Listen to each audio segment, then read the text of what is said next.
Well, hello, Toowoomba. Welcome to another episode of the Talking Toowoomba podcast. This week, we are bringing you a chat with local travel agent Ainsley Hardy from Highfields Travel and Cruise, and Robin Ailes, the manager of the Toowoomba Farmers Markets. With restrictions easing over the coming weeks, we thought we would check in with these two local businesses.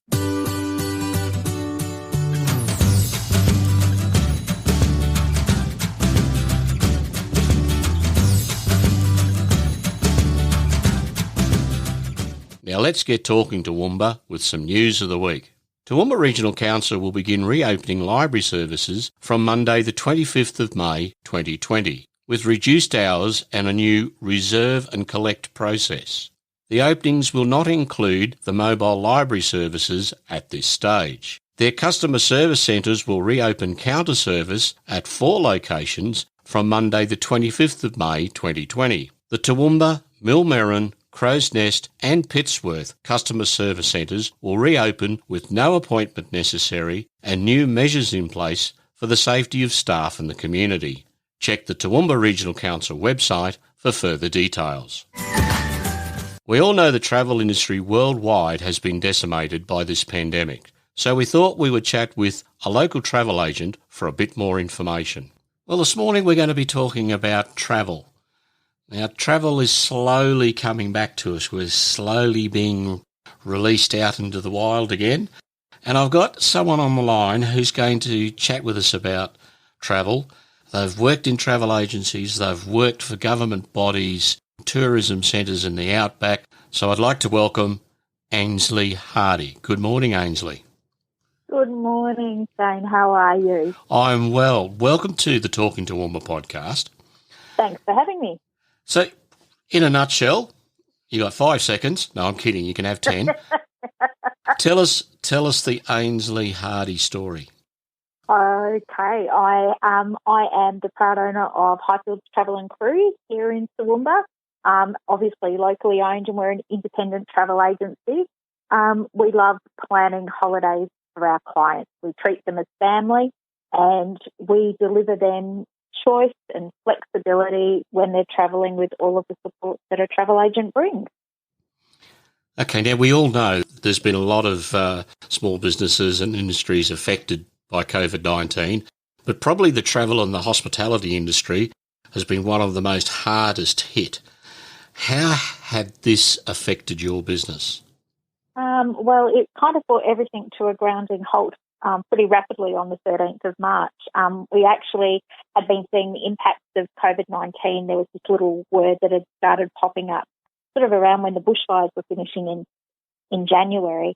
And there was, clients that were travelling to China and, we've had little whispers going through. But with a worldwide travel ban and the request from the government to get Australians home as soon as possible on the 13th of March, travel in all shapes and forms has really come to a screeching halt, which means that we're not currently really planning holidays for people, but we are certainly working, we started in repatriating our clients home and then rescheduling and cancelling holidays, which we're still working on today as each company updates and releases their conditions and things that are in place for them moving forward.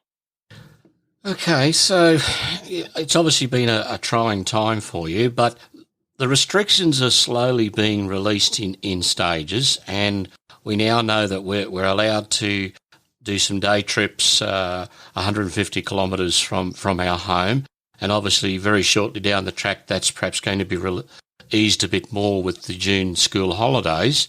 What tips have you got or suggestions for some people who are looking to do a little bit of a mini holiday or just get out and about once we're able to in the Toowoomba Darling Downs region? Oh, look, that is a really good question. And we ourselves, we love to travel, so we're all itching to get out and about. And one of the things I often think about when I'm travelling is when you go on these trips to, places around the world and around Australia, you're always keen to go out and you'll go into any little museum or you find yourself walking around a park and you often think, well, why don't I do this at home? And now is the perfect time to explore our backyard. So within 250 kilometres of here, we can reach the Queensland border. We can head out to Goondiwindi. We can head down into the beautiful hinterlands of the Gold Coast and places like Canugra and Lamington National Park. We have got the Gold Coast. We've got the Sunshine Coast. We can go out west to the Bunyas, and there's so many beautiful places that we can go exploring by just jumping in the car and creating some really great family memories and really good research for trips when families from interstate come to visit, that we can really showcase our beautiful region to them. So have you sort of got information available on sort of a 250k radius of Toowoomba? Yeah, we have, and we've been working with it. I was actually talking to the team up at the Bunya Mountains this morning, and they're still waiting for a little bit of clarity about exactly how restaurants and bars and things like that will be able to open up there on that 12th of June when things sort of re-establish themselves. So we've been working to put together, based on our past travel experiences and working with some of the local operators, to put together some self-drive itineraries for people to get out and really explore our region in the next school holidays coming up, when maybe our traditional Australian ski trip or our trip to the beach, isn't necessarily what's going to be an option for us. Another great option is we've got the beautiful Darling Downs Zoo, and also, Australia Zoo within our 250-kilometre radius, and they're really struggling as well. So to really be able to go and enjoy those great facilities that we have on our doorstep is a great sort of way to get out of the house and go and explore our own backyard. Yeah, I mean, we saw in the news over the last couple of weeks that the Darling Downs Zoo has been really struggling because they basically had, like so many businesses, had to shut their door overnight.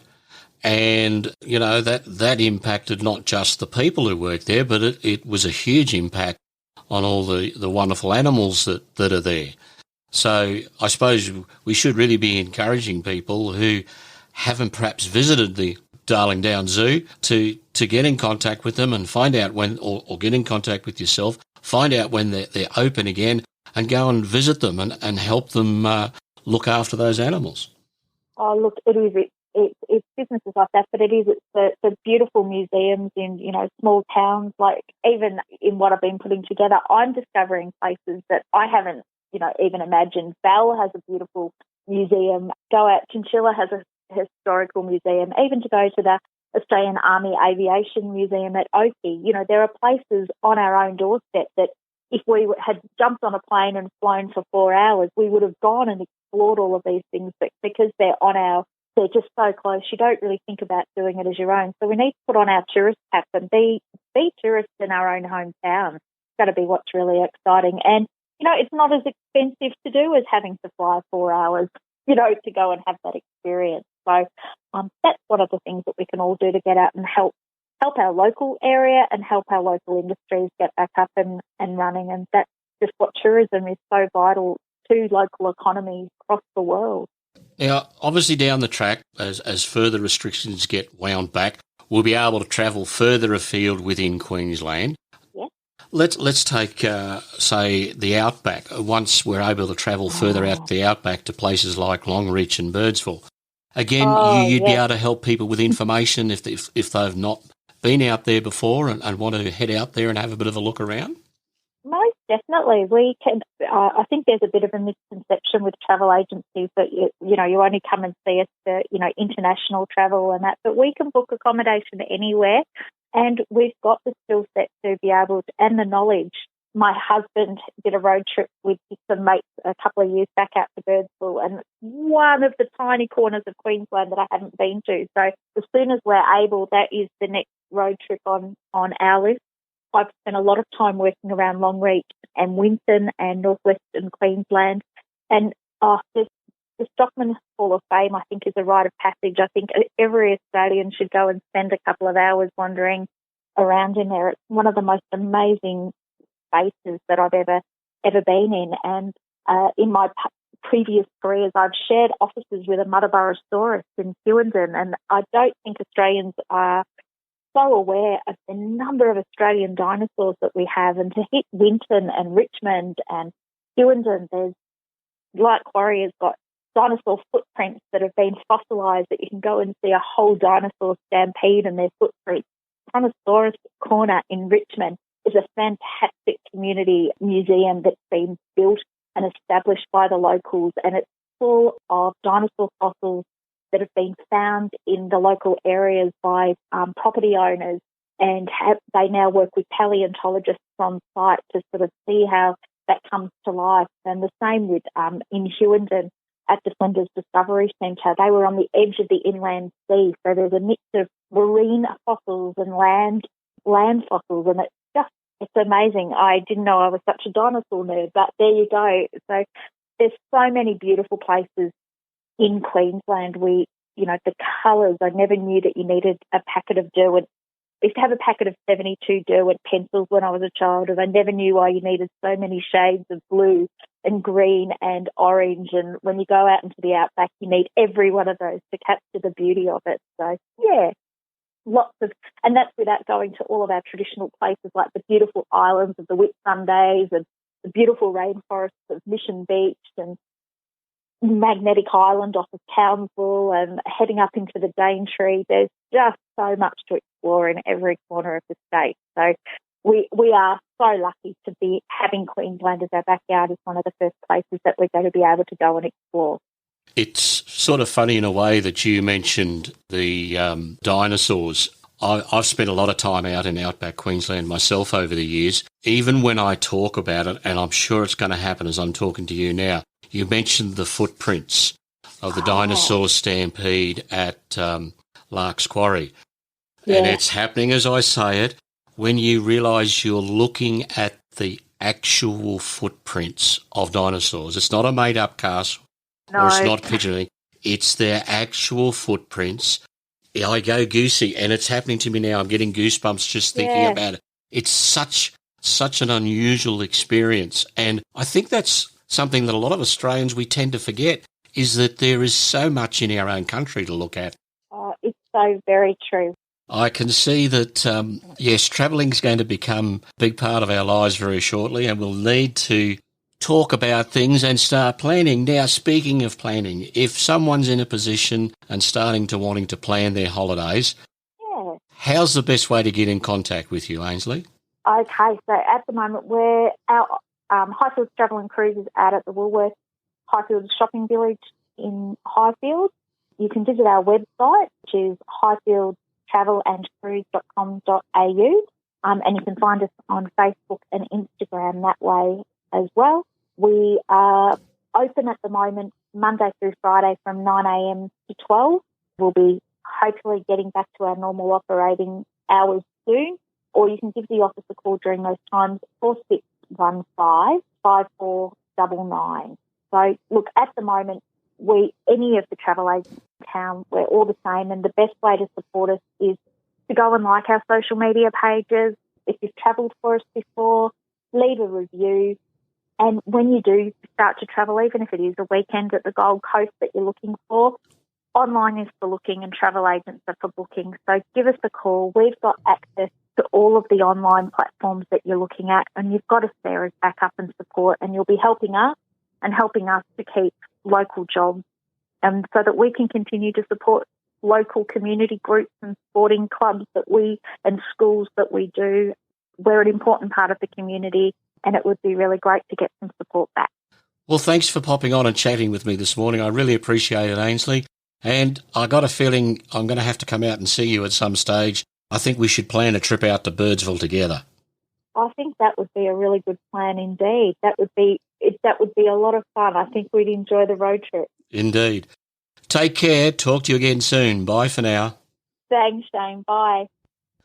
Well, we all know that the farmers' markets is a very popular event of a Saturday here in Toowoomba, and I'm chatting with Robin from who's the manager of the farmers' market, and we're going to find out a little bit more detail about what's happening and how they've been coping during these difficult times. Good morning, Robin. Oh, good morning. Thanks for talking to me. Oh, it's a pleasure to have you on the podcast. So how have the farmers' markets been going over the last few weeks, and what have you got planned for the future? We've actually been travelling fairly well. We've seemed to have picked up quite a number of customers who've suddenly realised that what a wonderful source of fresh fruit and veggies and other products we have. And in this current climate, it's probably a nice place to go and shop out in the open air in the sunshine. And up until today, it's been quite warm as well. So we put a lot of safety measures in place immediately that we knew that the COVID-19 was going to be a threat. So we've tried very, very hard to make it a very safe, friendly and happy place for people to come and get their supplies and then go home. Obviously, there's fruit and veg there. Are there a number of people supplying fruit and veg? Yes, we've got quite a number of farmers and other suppliers that come.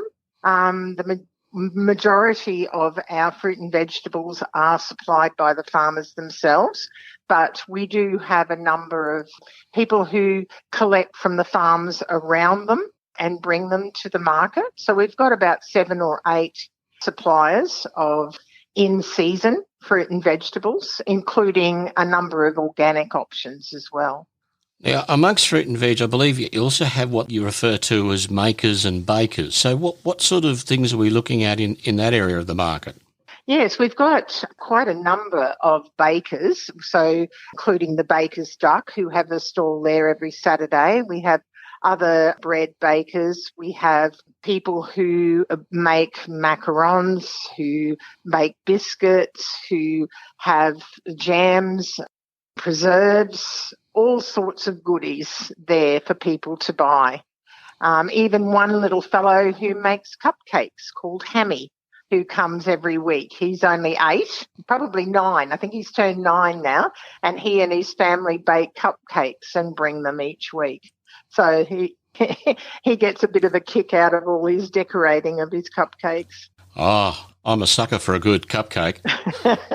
We also have a lot of hot food options.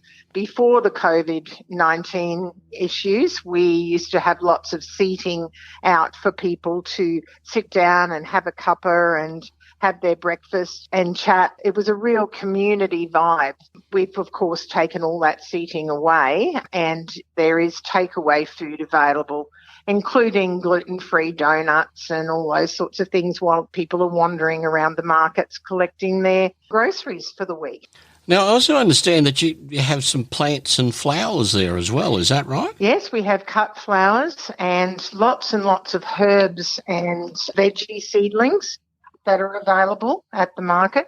We've only just in the last week allowed other sorts of plants to come back into the market. When we were restricting it to be essential items only, we just had food products and vegetable and herb seedlings. But since the restrictions have reduced, we have now got a couple of our makers back in, some of our craft stalls, just a few, and a few ornamental plant stalls as well. Now, there's also some fresh meat products available.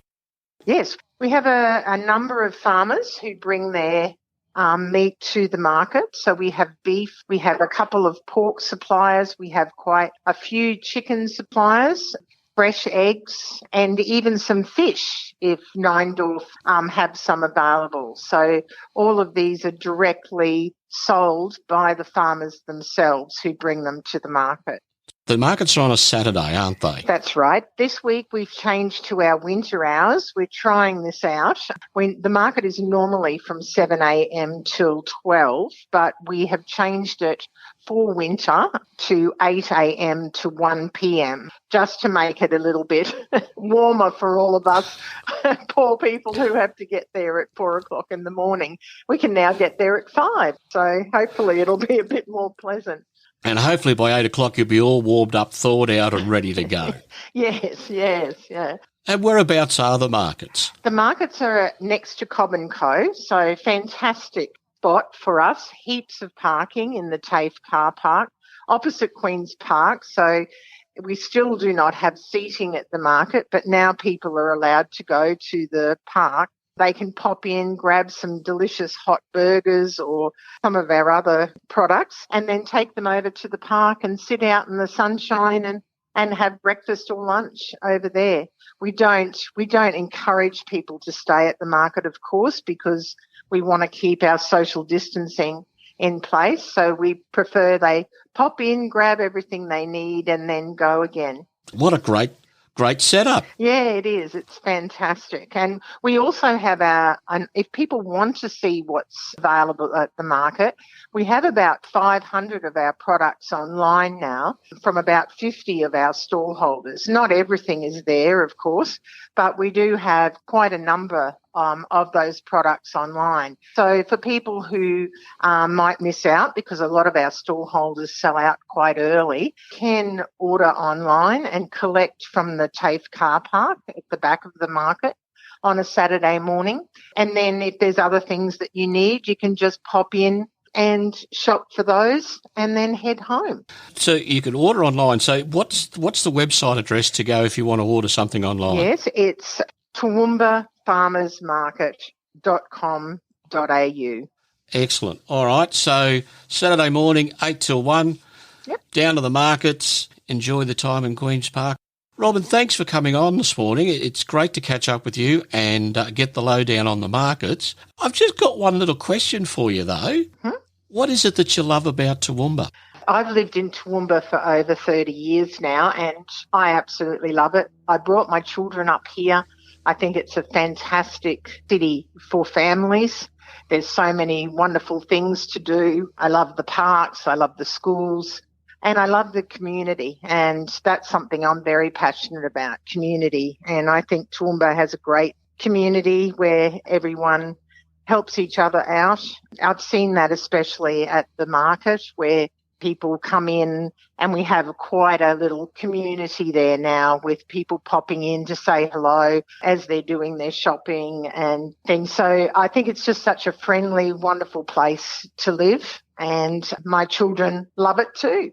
Well, thank you for that. So farmers markets are on the internet at toowombasfarmersmarket.com.au. You've also got a Facebook page if they need to catch up and see what's the latest news from the farmers markets. There's all sorts of things on our Facebook page, so please go and like that so you can see all the fantastic products we have, and also all the fun jokes and recipes and community information that we put up on there as well. Fantastic. Thanks for that, Robin. Great to chat with you. Bye for now. Okay, thank you. Well, we've come to the end of this episode. Thanks for listening. We would love it if you could share this episode amongst your friends. We look forward to bringing you more on what's on as restrictions begin to ease over the coming weeks. Remember to support local and stay safe. I'm Shane. See you around, Toowoomba.